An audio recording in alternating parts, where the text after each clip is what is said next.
everyone. So, we're doing a little bit of rearranging, and I was able to get access to my books that were under the bed. So, I thought it'd be a um, fun video for this week to go through all the books I have. My book collection. Most of these are books that I collected throughout my childhood and my college years, and were the ones that I was able to bring into the RV with us when we went on the road 9 years ago. There's a few of them that I've collected. There's a few of them that I've collected, you know, the first 3 or 4 years into it, and then I have a whole separate closet of ones that I've collected most recently. But for now, most of these are what came with us when we first started out traveling. First up at the top, we've got Agatha Christie's Murder in Three Acts. I have not read this. I don't actually remember when I acquired it. And then we've got An Empty Swing by N.J. Hansen. I believe I got this at a book festival in Oregon with friends of ours. And it is signed. Those friends that we went to the book festival with in Oregon, well, one of our friends wrote a book, and we've got that. It's Dragon Bond. It's the first in a series called The Indonesian Chronicles, and that was by our friend. Now, I've got a couple of cookbooks here. I've got Chrissy Teigen's first and second cookbooks. This one, our favorite recipe in this one was the potato salad, I believe. Something I bought fairly early on into our RV journey was We Came to the City by Christopher Jansma. I believe I got it at the dollar store. I got 50 pages in and didn't finish it. I remember buying this for myself, for one of my birthdays in college. It's I Can't Make This Up, Life Lessons by Kevin Hart, and this one is a signed copy. Another signed copy I've got is Dear Allie, How Do You Write a Book, from one of my all-time favorite authors, Allie Carter. I grew up with her. I will read everything she writes. She is an extreme auto-buy author for me, and I love having that. I've got The Dead Zone and Tommyknockers. I have not read either of those yet. The Random House, Children's Treasure Chest, Classics for Children. And this was special to me because when I was a kid growing up, my dad would sit with me in bed and we would read a story from this together every night.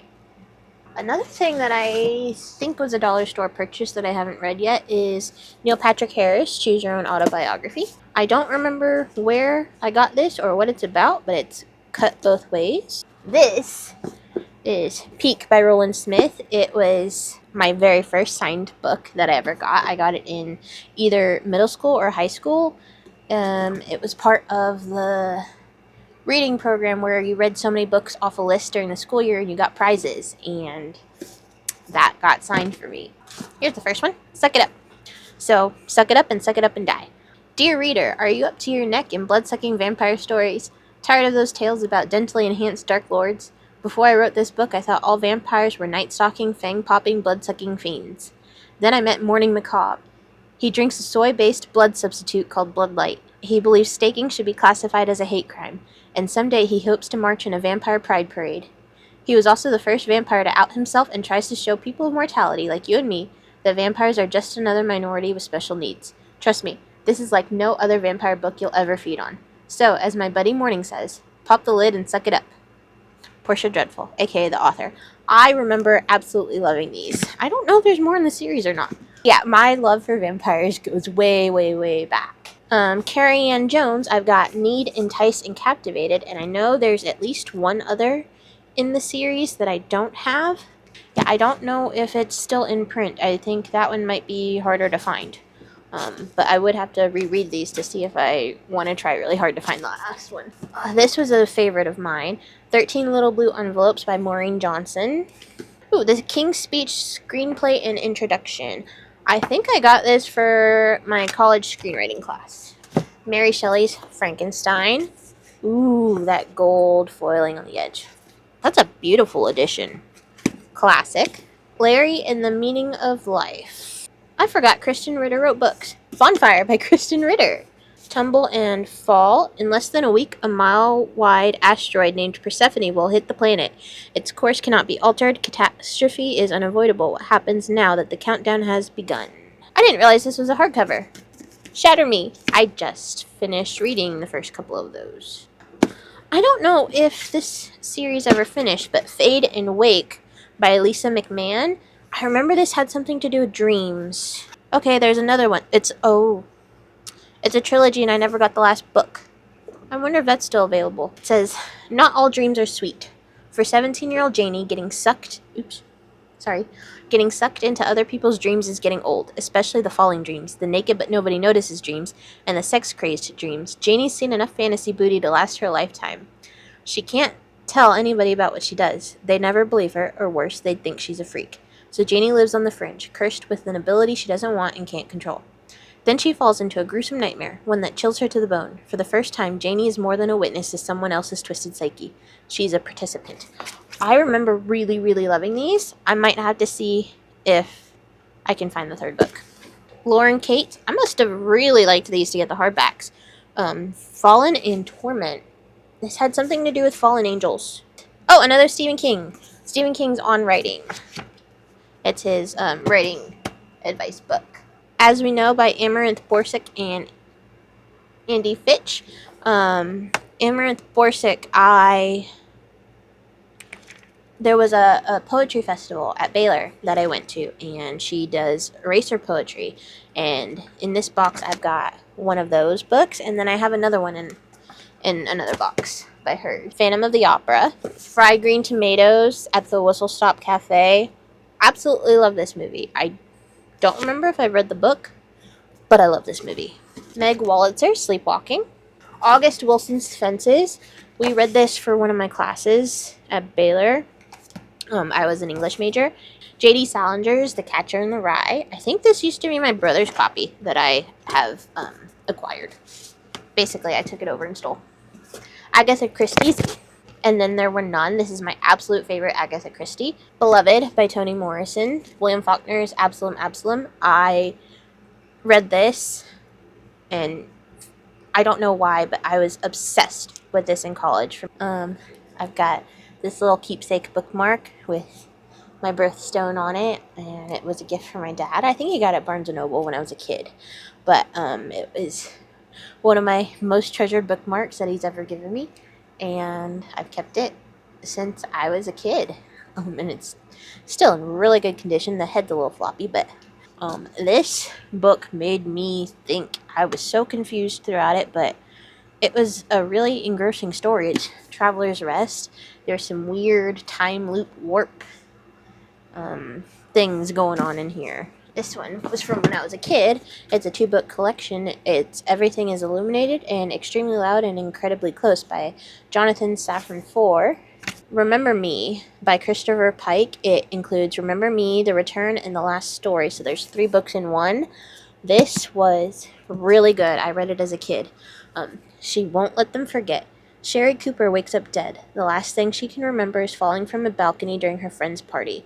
Her death has been ruled a suicide, but Sherry knows she was murdered, and her closest friends are now suspects. As she tries to find her killer from the other side, she discovers her friends may not have been so loyal to her after all. Now Sherry is not just out for justice, she's out for revenge. Another Toni Morrison, I've got Song of Solomon. So another Toni Morrison, God Help the Child. Another William Faulkner, The Sound and the Fury. We've got a couple of Percival Everett books. I've got Erasure and God's Country. Mark Twain, A Tramp Abroad Following the Equator and Other Travels. One of my professors was a Mark Twain scholar. My absolute 100% favorite classic of all time. I read this in high school. The Count of Monte Cristo. Absolute favorite classic. I might need to do a reread at some point soon because I love this. Oh, another Faulkner, As I Lay Dying. Marilyn Robinson's Gilead and Lila. I think I read Lila for one of my classes, and then when I got home and found out we had Gilead, I was like, wait, those are connected. So I stole that from probably my dad's bookshelf. C.S. Lewis, Till We Have Faces. Handiwork by Amaranth Borsick. I got this at the poetry festival that she was at. And then another person that was at that poetry festival, I got Book of Hours by Kevin Young, and I actually waited in his signing line um, and got that signed. Mary H. Mannheims The Bone Lady. Another poetry book I've got, Black Butterfly by Robert M. Drake. Intervamption by Kristen Miller, a vampire book. Tracy Clark's Scintillate. Another series that I didn't finish but I loved in high school is the Dead Is series by Marlene Perez. I've got Dead Is the New Black, Dead Is a State of Mind, and Dead Is So Last Year. I remember really liking these as a teenager, but I didn't finish. C.S. Lewis, The Screwtape Letters. This was a 19th birthday present by my freshman year roommate. Thank you, Kendall. Margaret Atwood's The Handmaid's Tale. In the Heart of the Sea by Nathaniel Philbrick. Oh, it's The History of Love by Nicole Krauss. Another series that I started as a teenager but didn't finish, Ali Condi's Matched and Crossed. I remember being really interested in that. Might have to set those aside and see if I can find the others. This was one of my all-time favorite books as a book series as a kid as well. I don't know how many there are in the series because I didn't finish it. I actually probably would be interested in finishing it, but it's Darren Shan. Yep. I think about this series often, actually, even though I haven't read it in well over a decade. But I have books 1 through 6 by Darren Shan. It's Cirque du Freak. So I've got A Living Nightmare, The Vampire's Assistant, Tunnels of Blood, Vampire Mountain, Trials of Death, and The Vampire Prince. I remember being super, super interested in it. Again, vampires. I don't know how many are in the series, but that would be worth a reread to see if I can find and see if I want to find the rest of them. I've got a couple of classics, The Adventures of Huckleberry Finn and Tom Sawyer. I've got The Host by Stephenie Meyer. I read Twilight before it became super popular and before it became a movie that everybody was obsessed with. And I remember as a teenager, I hated the hype that it was getting because I read it first. You know how you hate something just because it's popular. So I didn't keep my Twilight copies, but I kept The Host. I've got R.L. Stine, The Taste of Night. It's another vampire book. Harper Lee's To Kill a Mockingbird. A very ragged out copy of Go Ask Alice. It's anonymous. This one was one that my dad, my brother, and I all three read when I was younger. It's very thought-provoking, it's not an easy... It's easy in terms of you can understand it, but the topic-wise, especially... I guess I read it as a preteen kid, so the second bookmark that my dad got me is another little January dog. First one was a January bear, second one was a January dog. I have both of those. This one I definitely want to reread and see if I can find the rest in the series because I remember this being so funny. It's First Grave on the Right by Dorinda Jones. I believe she's a reaper, and there's something to do with death, maybe? Charlie Davidson is a part-time private investigator and full-time Grim Reaper, meaning she sees dead people, really, and it's her job to convince them to go into the light. But when these very dead people have died under less than ideal circumstances, like murder, sometimes they want Charlie to bring the bad guys to justice. Complicating matters are the intensely hot dreams she's been having about an entity who has been following her all her life. And it turns out he might not be dead after all. In fact, he might be something else entirely. But what does he want with Charlie? And why can't she seem to resist him? And what does she have to lose by giving in? So I remember really liking this, liking the humor in it, and I definitely want to see if I can find the rest of those. G.K. Chesterton's The Ball and the Cross. The Zeal of Thy House by Dorothy L. Sayers. Lizzie Beautiful, the Lizzie Velasquez story. John Green's An Abundance of Catherines. This one was really popular among my friend group as a teenager. Funnily enough, I have books 1 and book 3, but not book 2, or the others, of the Last Apprentice series. I remember I don't know if it was middle school or high school, but I remember reading both the Last Apprentice series and the Ranger's Apprentice, and I got those two mixed up all the time. But I remember liking both of those series and wanting the other copies. I don't know why I have book 1 and book 3 and not book 2. And then I've got Stiff by Mary Roach, Sylvia Plath's Ariel, All Unquiet Things by Anna Jarzeb, And then we have another series that I started but didn't finish. I don't know how many more are in the series, but I got 1, 2, 3, 4, 5 books in. I want to say there's 7, but I don't know for sure. But it was the Immortals series by Alison Knoll, which it starts with, ooh, these are heavy, Evermore, Blue Moon, Shadowland, Dark Flame, and Night Star. And then I've got, oh, that's heavy, the Mysterious Benedict Society series. I absolutely loved this. But it's by Trenton Lee Stewart. I've got 1, 2, and 3. So, growing up, I had 2 favorite series. One was the Cirque du Freak series. I didn't finish that. But my other all-time favorite series that I reread quite often, actually, is Allie Carter's Gallagher Girls series. And I have. The first one I got in paperback. The rest I had to get as soon as they released. I remember dragging my dad to Barnes & Noble as soon as they were available. So the rest of my collection is hardback, aside from the first one. And it's the iconic I Tell You I Love You, but then I have to kill you. Cross my heart and hope to spy. Don't judge a girl by her cover. Only the good spy young. Out of sight, out of time, and finally, United We Spy. This is a story about teenage girls in a spy school. And Cami Morgan has been a character that I've related to my entire life. Absolutely love her. And Zachary Good is the blueprint of book boyfriends. He is... God, I remember there was a line that sticks with me even now, where Cami was like, "Where did you go when I left?" And Zach says, "Crazy.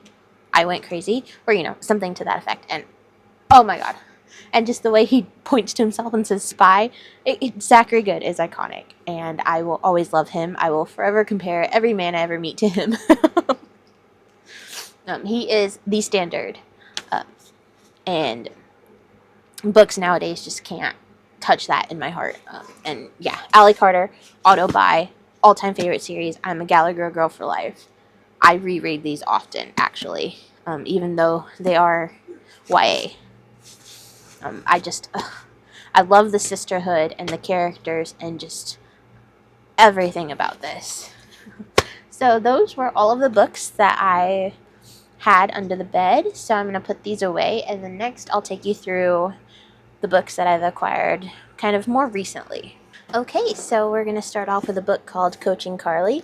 It's a signed copy. This book is by Larissa Gale, and she was actually a camper that I met when I worked as a camp host in the Gunnison National Forest, and she camped with us and gave me a signed copy of her book. Got this really pretty edition of Until the World Falls Down. I started it. The prologue was super interesting, but then the first chapter was the tone shift was so drastic that I don't know if I'm going to like it. It's a really pretty edition of Assistant to the Villain by Hannah Nicole Mayer. I really like this. It's about a girl named Evie Sage, and one day she's walking home through the woods and happens to stumble upon the villain, and there's guards after him, but the guards are kind of the bad guys. It's a very subversive book where, people that are labeled the villains actually act with more integrity than the so-called heroes. So I like that series. I've read the first 2. I have not read the third one, but that is available at Libby when I'm in the mood for it. And then I think she's coming out with a 4th one. And I've got Christina Lauren's The True Love Experiment. It's the sequel to... I forgot what the first one was called, but I got the first one from the library.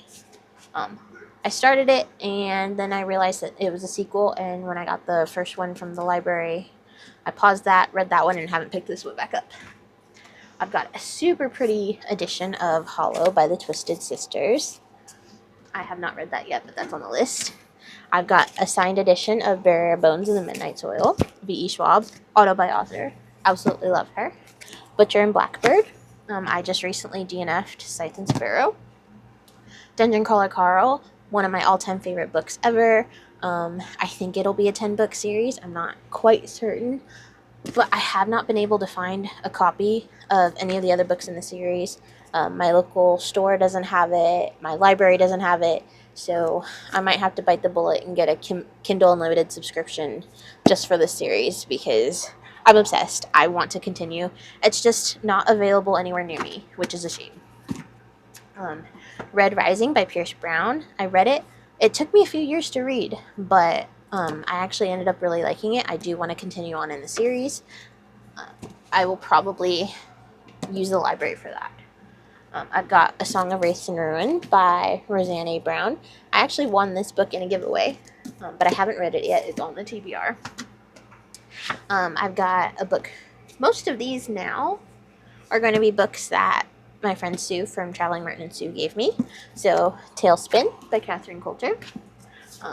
Nora Roberts is her 4-book series about it's Vision in White, book 1 in the Bride Quartet.